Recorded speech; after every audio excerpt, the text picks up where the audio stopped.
সারা দেশে কার্যক্রম নিষিদ্ধ আওয়ামী লীগের নৈরাজ্য অগ্নি সন্ত্রাসের প্রতিবাদে দেশের বিভিন্ন জায়গায় বিক্ষোভ সমাবেশ করছে বিএনপি। সেখানে শুরুতেই আমরা যাব রাজবাড়ীতে আমাদের সহকর্মী মিঠুন গোস্বামীর কাছে। মিঠুন, সমাবেশের কি তথ্য আছে আপনার কাছে এবং বিএনপি যে নেতাকর্মীরা আছে তারা কি বলছেন? ধন্যবাদ জহুর। আমি এই মুহূর্তে রয়েছি রাজবাড়ীর যে ঢাকা খুলনা আঞ্চলিক মহাসড়ক, সেই আঞ্চলিক মহাসড়কের গোয়ালন্দ মোড়ে, যেটি ঢাকার সাথে যে 28 জেলার মানুষের যাতায়াতের অন্যতম সড়ক। তবে এখানে কিন্তু স্থানীয় যে জেলা বিএনপি আছে, সেই জেলা বিএনপির পক্ষ থেকে কিন্তু এই সড়কে অবস্থান নিয়েছে।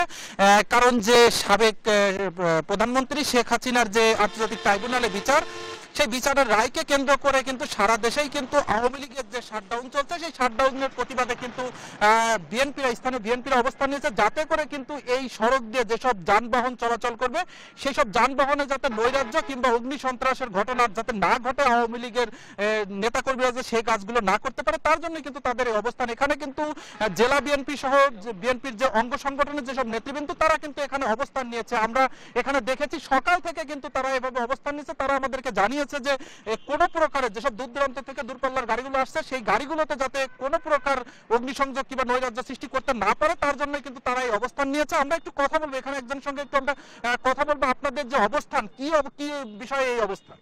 আমাদের অবস্থান হচ্ছে, আমরা গত 17 বছর স্বৈরাচারী শেখ হাসিনা যেভাবে অত্যাচার অন্যায় করেছে বাংলাদেশ বুকে, তার ধারাবাহিকতা গত 5 আজকের অবস্থান হচ্ছে, আমরা গত 3 তারিখে একবার এই ফ্যাসিস্ট আওয়ামী লীগ লকডাউন দিয়েছিল।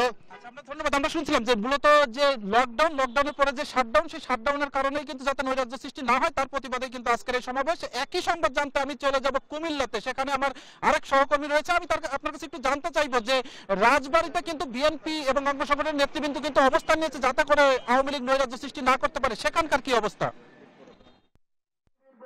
আমরা এই উপহার ধানের শীষের উপহার আমাদের।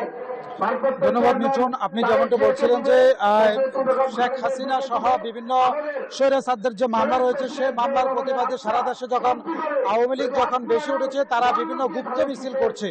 আজকে কুমিল্লাতে প্রায় 44 জনকে গ্রেফতার করেছে সকাল থেকে, তারই প্রতিবাদে বিভিন্ন জায়গায় বিক্ষোভ মিছিল হচ্ছে। আমি যদি একটু দেখাই, আমি এই মুহূর্তে অবস্থান করছি কুমিল্লা বুড়িচং উপজেলায়, যেখানে এই আসনের কুমিল্লা সংসদীয় 5 আসনের যে হাজী জসিমউদ্দিন, যিনি এই বুড়িচং ব্রাহ্মণপাড়া আসন থেকে যিনি মনোনয়ন পেয়েছেন, সেই মনোনয়ন পাওয়ায় আজকে কুমিল্লা বুড়িচং সদরের বিভিন্ন প্রধান সড়ক প্রদক্ষিণ করে তিনি বিক্ষোভ মিছিল করেছেন এবং গণমিছিলে রূপান্তরিত হয়েছেন। এই আসনে হাজী জসিমউদ্দিন তিনি মনোনয়ন পেয়েছেন বিএনপির দলীয়। সেই বিএনপির মনোনয়ন দলীয় পাওয়ার পরে এই এলাকার মানুষ তাকে বরণ করে নিয়েছেন এবং বিভিন্ন রকমের স্লোগানে মুখরিত করে তারেক জিয়াকে আগামী দিনে ধানের শীষ প্রতীকে নির্বাচিত করে প্রধানমন্ত্রী হিসেবে উপহার দিতে এই বুড়িচং উপজেলার যে বিএনপির অঙ্গ সংগঠনগুলো রয়েছে, সেই অঙ্গ সংগঠনগুলো তারা আজকে গণমিছিল করেছে। তাদের দাবি একটাই যে বিগত 17 বছর তারা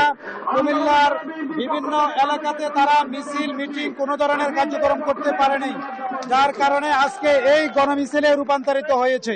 তবে তাদেরকে বার্তা এবং এই আসনের যিনি মনোনয়ন পেয়েছেন জনাব হাজী জসিমউদ্দিন, তার প্রত্যাশায় এই আসনটি তিনি বিএনপিকে ধানের শীষ প্রতীকে বিজয় করে এই আসনটি তারেক রহমানকে উপহার দিবেন। তো এই ছিল কুমিল্লা গণমিছিল থেকে আমার কাছে সর্বশেষ।